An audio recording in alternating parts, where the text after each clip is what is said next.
Hey guys, welcome to another video. Welcome to another quick movie reviews. Some of these movies I was gonna do movie reviews for, but I just didn't have a lot to say about them. And some of them I just recently watched in the past week.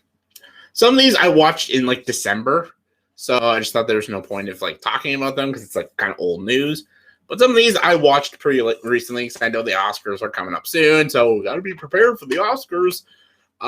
So I just didn't know how to review them and stuff, and I've been a little busy, and there's other videos I just want to do and stuff. But I know some people are wondering what my opinions on some of these movies are, so I'll talk about them. And again, if a movie's not on here, then I probably haven't seen it, or maybe I talked about another video. But for this, I'm going to be going down. I'm going to be starting with the best and making my way down to the bottom. So the last movie I talk about, I think, is the worst one out of all these ones, and I think I'm going to get a lot of hate for it because my opinions are not the same as everybody's people. So people just try to be a little respectable. If you want to call me out, fine, but my opinions aren't the same as everybody's. Everyone's different. So let's talk about the best. Minari. Minari is an amazing film. Incredible film about just a simple family coming to America and trying to make a peaceful and enjoyable life in a new country and surrounded by different people, different cultures. Steven Yeun's amazing. The entire cast is amazing. It has great atmosphere, amazing dramatic scenes, some pretty good comedy, beautiful editing, can't even talk, spectacular cinematography, a wonderful score, good soundtrack, just everything about this movie I loved. I absolutely adored this film. I think it is easily the best film of 2020. If I actually saw this movie in 2020, it would have been my number one favorite film of 2020. I hope it wins every award at the Oscars because a lot of movies that are nominated for Oscars I think are just a tad overrated. Minari is easily the best, and it gets a 10 out of 10 for me. I think it is an incredible film. Amazing characters, an amazing story, very moving, just so good.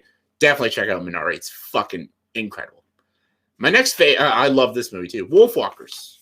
Again, I love Song of the Sea and that other one they did, Tale of something. I love that animation style. This is it Australian or Irish or something? Really cool animation, very unique, very original, stunning in some moments, beautiful atmosphere, great characters, good voice acting. Probably my favorite anime film of 2020. I did love Soul though. It's almost right there with Soul. This would also made my top 10 for 2020. If I saw it, I just recently saw it, so a little late to the action here, but Wolfwalkers was really good. I really enjoyed it. 9.4 out of 10. Really good movie. Another one that I thought was really good was The Father. Father was a well-directed film, very well executed. Anthony Hopkins is the show stealer.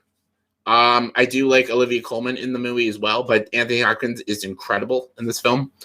He once again just proves he's still a terrific actor, and the way he portrays this man when he has dementia, Alzheimer's dementia, the way they show it through his perspective is haunting and very deep.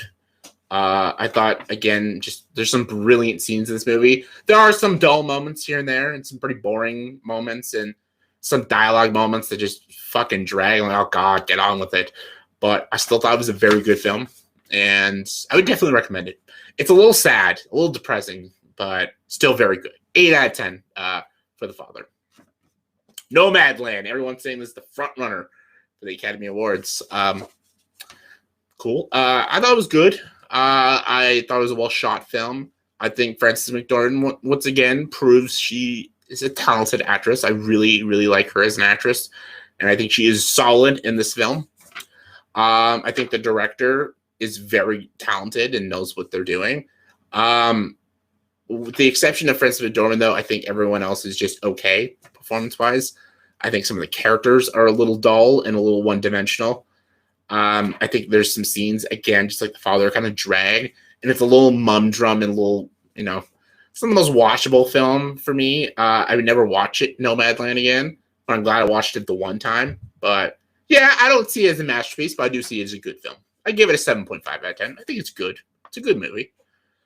Judas and the Black Messiah. I'm going to be repeating myself almost from like Nomadland and The Father. But Lakeith Stanfield is incredible in this film. I'll just flat out say he's amazing in this film. I think he's terrific. And I think Daniel Kaluuya is really good as well. I can see nominations for both of them. They're both really, really solid.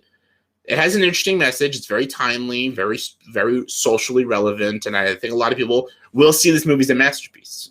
I can see that. I don't see it as a masterpiece. I think it's a well-acted film with some pretty good direction. I think the writing is a little lacking in some moments. I think it has a lack of focus sometimes. It focuses on things that seem really interesting, but then they just kind of go away from it and go back to the original story. I think Jesse Plemons could have been a little bit of a better actor in this movie. I feel like as cool as the makeup was on, was it Martin Sheen? I think his performance could have been a little better. I think a lot of performances were lacking a little bit, with the exception of the two leads. I think I felt the length too is like 2.5 hours, and I kind of felt it watching the movie. And as powerful and as really riveting as some scenes are, there's some pretty ball scenes in the movie as well. And just, I don't know. I didn't see a masterpiece, just like Nomadland. Everyone calls Nomadland a masterpiece. I didn't see it like that. Same with this movie. I thought it was a good movie. I'm glad I watched it, but I would never watch it again. I'd give it a 7.3 out of 10. I think it's good. It's good, but nothing amazing. All right, news of the world. Tom Hanks Western movie. Tom Hanks is great. The atmosphere is really good. The cinematography is really good. The costumes and the production look really cool. Too bad it's boring as shit. There's some action scenes here and there, and they're done really well, and they're really well crafted. And again, I like Tom Hanks, and Tom Hanks did Western, which is cool. And everything is done well and made well. And I respected and appreciated a lot of this movie. But just like a lot of these other movies, I just don't ever see myself watching it. And I was kind of fading in and out, and I was looking at my phone every now and then to see when the movie was about to end. It's not a bad movie. It's not. Actually, I can see a lot of people really liking it. And that's why I will give it a 7 out of 10, because I do say it is a good movie. It is a good movie. It's not my kind of movie. You know, I love Westerns, and I even like some slow Westerns. Like, I love Unforgiven. I think it's one of the greatest Westerns ever. And I even like that one that came out in 2015, Slow West. I thought that was good, too. I don't know. Just going to get into this one. All right, The Little Things. The Little Things is both a stupid and awesome movie at the same time. It's just a big mixed bag.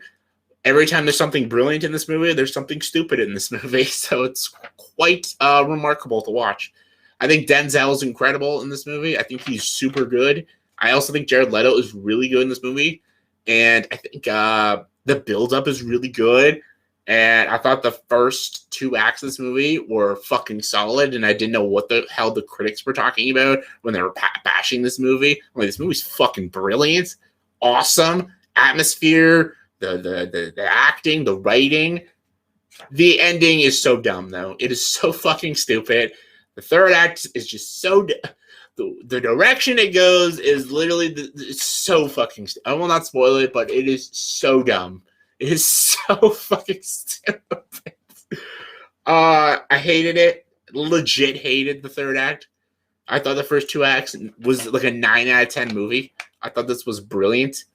And then when the ending happened, I'm like, that is stupid. That is so fucking dumb. Because I'd give it a 6.5 out of 10. The last 20 minutes is absolutely embarrassing. I also saw the Spongebob movie. I finally saw this one. I don't know why. Me and Lindsay were bored and we checked it out. It's okay. It's okay. I like the first 2 Spongebob movies. I think they're both pretty funny. There were some clever jokes. I thought the beginning was good. The animation is good. When they get into the real world, it gets a little stupid. They steal a lot of jokes from the second one, Sponge Out of Water. There's a lot of rehash.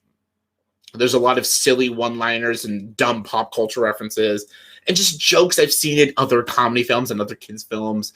Nothing too brilliant. If you want to see like the SpongeBob characters again and just going on an adventure with SpongeBob and Patrick again, it's all fun. It's a good, like, fun little kids movie, but as a movie itself, it's just kind of mediocre. I give it a 6 out of 10. All right, lastly, the most overrated film of 2019. No, not Birds of Prey, not The Five Bloods. Both very overrated films. Promising Young Woman. I don't get it. I just don't understand the love for this movie. I sat through it in front of my television to watch it. I literally stopped watching after a half hour. I couldn't take any more of it. It just was not good. Hated the story. Hated these characters. I didn't like where it was going. A week later, I finished it. I said, fuck it, I need to finish this damn movie. Because I wanted to review it and do like a whole rant of how overrated it is. But I couldn't finish it, so I can't do a rant about it. But I finished it. Some moments it got better. Some moments it got dumber. Oh, I wish I watched Sound of Metal instead. I still haven't seen that yet, but my God, I wish I watched that instead. I could have watched that or this. I still have to watch Sound of Metal. I'm going to watch Sound of Metal. Carey Mulligan is good. I will give this movie that. She's a good actress, and she is very good in this movie. She's very talented, and I can actually see her getting nominated for this movie. She is that good. Everything else, I just could not stand. Did not like this story. I didn't like the script. I didn't like it where it was going. It tried to be so deep and atmospheric and dark, sometimes very funny. The comedy didn't slide. The drama didn't slide. The atmosphere I wasn't into. I just was either uncomfortable or just annoyed or bored or just, I don't know. I didn't like anything that was going on. They have some cameos in this movie. They're not clever. They're not subtle. There's no subtlety to this movie. The message it's putting out is definitely not subtle at all as well. I thought it was a waste of time. I don't see, this is a personal thing though. Like, I'm not trying to attack the movie. I just don't understand the love for it. I thought it was just meh. I don't know. I know a lot of people love it. They put on their best. I liked Carey Mulligan in the film. That's it. I gave it like a 5 out of 10 just for her. There's some moments here. There's actually some scenes I loved, but I didn't like the movie, so overrated for me. So yeah, that was my quick movie review. So in the comment section below, please tell me what are your thoughts and opinions on these movies that I just talked about. And do you disagree with me? I know you guys do, but do you guys disagree with me? Let me know in the comments below. Comment below. Let me know. And as always, for this video, please subscribe to the channel and join the dark side.